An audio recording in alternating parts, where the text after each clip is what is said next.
With quite possibly one of the most tone-deaf actions of a developer in any successful MMO game ever, Bungie has finally given Destiny 2 players the Transmog system they've been begging for years. Just in the absolute worst, most Bungie way they could possibly do. Every time, Bungie! On again, off again, on again, off again.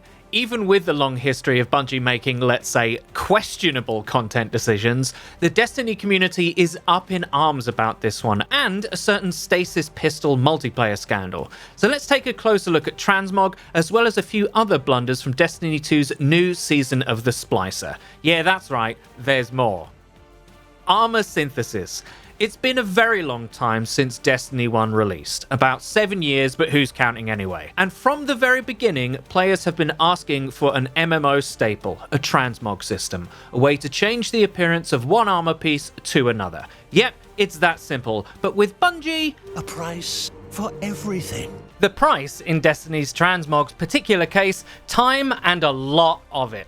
In order to transmog one item, you need to collect 150 of a currency called Synth Strand. Then once you have that, you need to go and get another item, a bounty, which has in-game achievements to complete, like kill a bunch of this enemy type, etc, etc. Then once you've done all that, then you get to transmog your armor piece.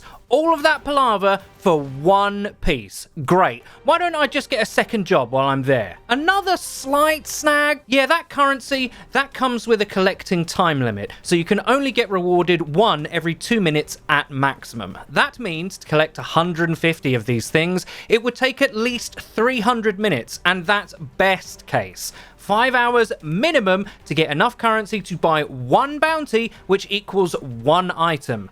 After this extremely tedious busy work that feels longer than reading War and Peace, voila, you've transmogged. One eternity later. To break it down even further, there are 10 transmogs available per season per character. To get all 10, it would take 50 hours. To get 30 bounties across the 3 classes, 150 hours as the lowest estimate. Who has that much time? Well, Destiny 2 players, no one. And Bungie knows that, because you can do all that in-game housework, or you can just spend a little microtransaction money at the Eververse store and get that currency with just one simple click. Well, imagine that. Something players wanted for years being put behind a paywall or through the longest in-game equivalent of doing the washing up in game history. Why can Bungie get away with all of this excessive, ridiculous process? Because hey, it doesn't impact the gameplay, only the grind, man. Long-time Destiny fans will share this feeling that I have.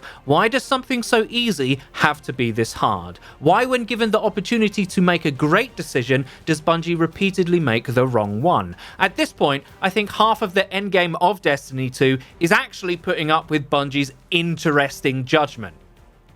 Hashtag nerfstasis. Something Bungie has never been able to do long term is balance the PvP and PvE elements of the game. Or, separate them.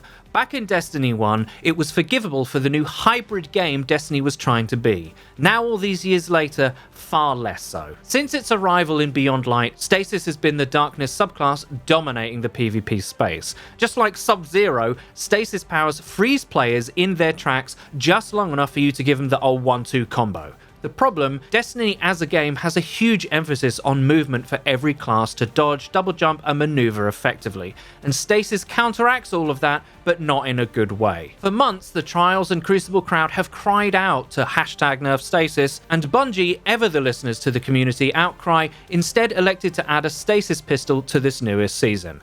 As expected, fans welcomed this new weapon and its implications to multiplayer with open arms. Bungie has responded to the backlash of overpowered Stasis with past updates, but the truth is, Stasis, at its core, is what's breaking Destiny's PvP. No amount of patches will fix that. A typical and perfectly reasonable response from the community would be something like this: no player should be frozen outside of a super. Bungie's reaction to that? What makes this perhaps worse is that this is happening right in the worst PvP content drought the game has ever seen. No new maps, old maps removed, a rampant cheater problem on PC in trials, the list goes on. Now I'll play devil's advocate for a moment. Stripping a game back to things that actually work can be a good thing. A huge amount of great art in the world is achieved through the skill of taking away, the edit that removes the filler and leaves only killer behind. And anyone could forgive Bungie for trying to do that. They've gone on record in the past saying that they acknowledge the shortcomings of their investment in PvP. Bungie have directly communicated to the PvP scene with messaging like this. Destiny PvP fans will understand this phrase all too well. It's the hope that really kills you. Promises of a renewed focus on PvP ring hollow in the face of Stasis, a lack of anti-cheat, and a content wasteland. Pinnicle Gear only sold here. Pinnicle Gear is the best gear available in Destiny 2. To get it, you have to run the most difficult content the game has to offer. In this newer season, Pinnacles have been removed from the newer, paid expansion pass raid Deepstone Crypt, and instead will only be available through the Vault of Glass raid upon release. Vault of Glass was Destiny's first ever raid, and it's free. What that means is that paid content is now less valuable than free content. Why would players want to buy something that is then immediately vaulted or useless? Why is this even a problem, Bungie? Why can't Destiny just make multiple raids offer Pinnacle loot at one time? It won't fundamentally change an already broken leveling system, it will just give people more content to enjoy. On that same note, if you're going to have one raid, why not do raid rotations? The community has been asking for that since they were teased what it might look like with the Age of Triumph. Accidental crossplay. Bungie announced the intention of Destiny crossplay a while ago, but this newest season saw it activated by accident. With no patch notes and no warning, console players were suddenly joining PC Crucible and Tower lobbies. Leave it to Bungie to do something accidentally that most gaming communities are dying for.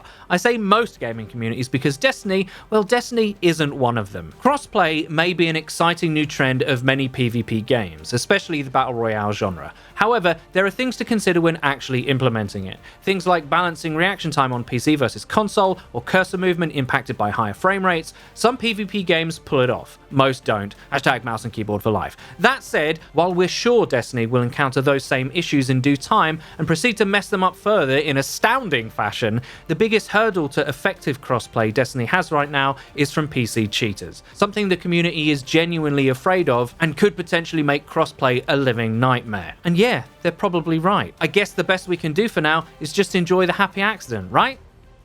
Worst season launch ever. To wrap this up, let's just run the numbers and see that the season of the Splicer was in fact the worst season launch Destiny 2 has ever seen.